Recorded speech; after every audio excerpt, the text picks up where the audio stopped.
Salam jemaat sekalian, apa kabar hari ini? Kita berjumpa kembali dalam acara Renungan Masa Prapaskah 2024. Sebelum kita merenungkan firman Tuhan, mari kita berdoa terlebih dahulu. Tuhan Yesus, terima kasih untuk pernyataan Tuhan dalam hidup kami, sehingga Tuhan masih memberikan kami kesehatan, Tuhan masih memberikan kami berkat, baik itu secara materi maupun tidak secara materi. Kami bisa menikmati hari ini dengan penuh sukacita, dan sebentar lagi kami akan membaca dan merenungkan firman Tuhan. Mampukan kami Tuhan untuk bisa memahaminya. Terima kasih, dalam nama Tuhan Yesus kami berdoa. Amin. Hari ini kita akan merenungkan tema bermurah hatilah, yang diambil dari bagian firman Tuhan Lukas pasal 6 ayat 36. Hendaklah kamu murah hati sama seperti Bapamu adalah murah hati. Bapak, Ibu, Saudara yang terkasih, sebagai orang beriman kita sudah tentu harus murah hati. Apa sebenarnya yang dimaksud dengan murah hati? Kebanyakan orang berpikir bahwa murah hati itu sama dengan royal alias bersedekah, tidak pelit dalam memberi. Itu memang bentuk dari murah hati, tapi murah hati tidaklah secara sempit berbicaranya hanya mengenai memberi dalam bentuk material saja.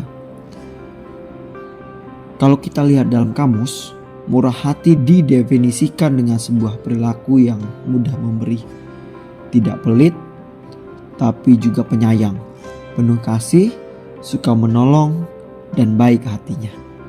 Artinya, sebuah kemurahan hati menyangkut banyak aspek dalam kehidupan dan dalam interaksi antar manusia. Alkitab menyebutkan begitu banyak kisah tentang kemurahan hati yang lebih dari sekedar keringanan untuk membantu sesama hanya dari sudut finansial saja. Menariknya, kemurahan hati dalam firman Tuhan ini mengacu kepada perbuatan, sikap, perilaku, atau bentuk hati dari Tuhan dan manusia yang sesungguhnya saling terkait satu sama lain. Dalam ayat bacaan hari ini kita bisa melihat sebuah pesan penting yang disampaikan oleh Yesus sendiri. Hendaklah kamu murah hati, seperti Bapamu adalah murah hati. Pesan ini dengan jelas menyatakan bahwa kemurahan hati kita seharusnya mengikuti bentuk kemurahan hati Bapa yang begitu besar kepada anak-anaknya. Dan kemurahan hati seperti ini tidak hanya bicara soal materi, tetapi lebih jauh lagi menyangkut banyak hal. Bukankah keselamatan pun diberikan kepada kita sebagai sebuah anugerah cuma-cuma? Yesus yang menanggung semuanya, menebus semuanya, dan melayakkan kita yang seharusnya tidak layak untuk bisa menerima anugerah sebesar itu. Lalu, apa yang dimaksud dengan bermurah hati? Ada beberapa hal yang harus kita pahami dalam bermurah hati, yakni pertama, murah hati bukan berasal dari usaha kita, melainkan merupakan kasih karunia dari Allah.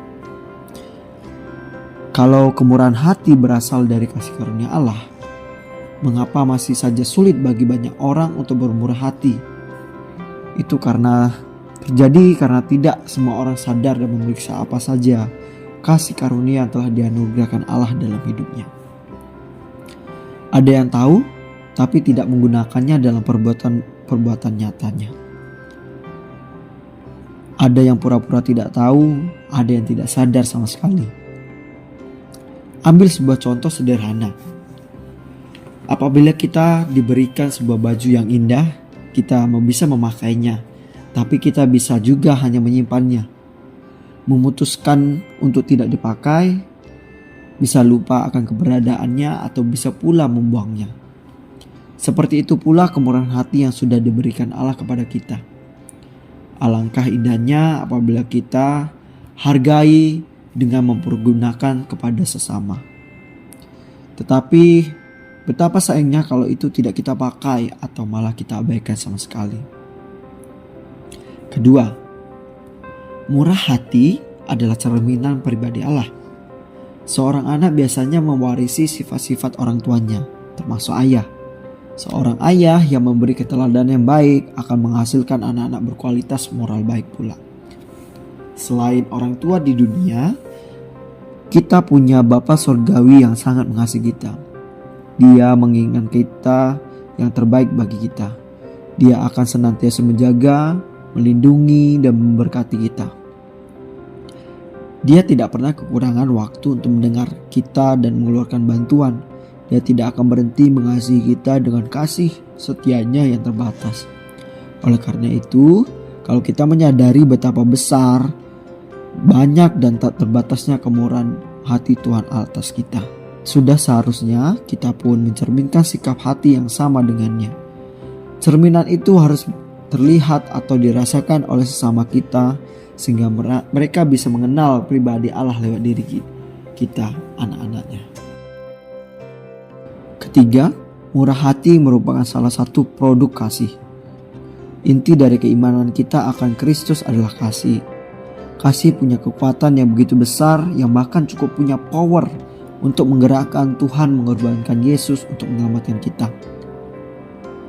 Dalam surat Galatia disebutkan bahwa kasih adalah salah satu buah roh, alias buah-buah yang dihasilkan oleh orang yang dipimpin oleh Roh Allah.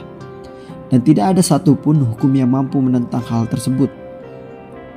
Jangan lupa bahwa kasih itu bukan sekedar perasaan hati, tapi merupakan pribadi Allah sendiri.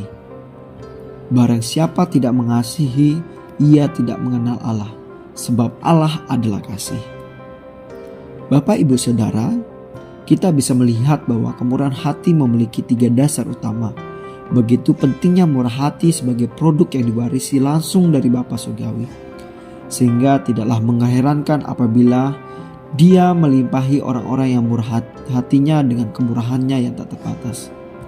Karena itu, marilah bermurah hati kepada semua orang, sama seperti Bapa adalah bermurah hati kepada kita. Mari kita berdoa. Bapa di yang surga, terima kasih untuk firman Tuhan pada hari ini. Kami sadar bahwa hati kami belum tentu bermurah hati dengan sesama. Terkadang kami masih menginginkan timbal balik apa yang kami berikan kepada orang lain atau sesama kami. Mampukan kami ya Bapa untuk selalu bermurah hati, tulus dalam memberi apapun kepada sesama kami. Tuhan yang memampukan kami, Tuhan yang memberkati kami setiap harinya. Terima kasih. Dalam nama Tuhan Yesus kami berdoa. Amin. Bapak Ibu, murah hati pertama-tama berasal dari Allah dan dilakukan bagi sesama. Tuhan Yesus memberkati kita semua. Amin.